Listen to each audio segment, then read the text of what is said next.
Un match très important contre le leader du championnat. Ils étaient invaincus depuis 11 rencontres, donc on les a fait tomber chez nous, c'est bien. C'était pas forcément un match évident à aborder, même si voilà, on avait tout à gagner aujourd'hui, on l'a fait. Je suis un peu mitigé sur l'ensemble du match parce qu'on n'a pas suffisamment tenu ce ballon comme à l'habitude. On a les jambes qui ont tremblé un peu. On s'est précipité dans les enchaînements. J'ai trouvé qu'on n'avait pas assez de fluidité dans notre jeu. Bon, on réussit quand même à ouvrir le score sur une des rares situations dangereuses de cette première période, aussi bien pour Rodez que pour nous, donc sur un corner.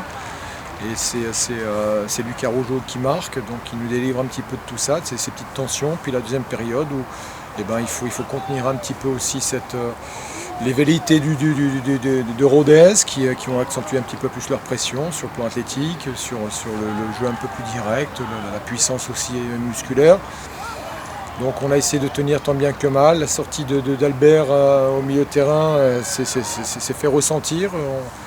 On a pêché un petit peu dans la récupération une fois sa sortie. Et bon, on a eu le bonheur de marquer ce deuxième but sur une belle percée de Franck Honora qui retombe dans les pieds de Sada Thioub, donc qui nous délivre un peu. Et on arrive encore à se faire peur sur toute fin de match avec ce coup franc. Superbe coup franc d'ailleurs.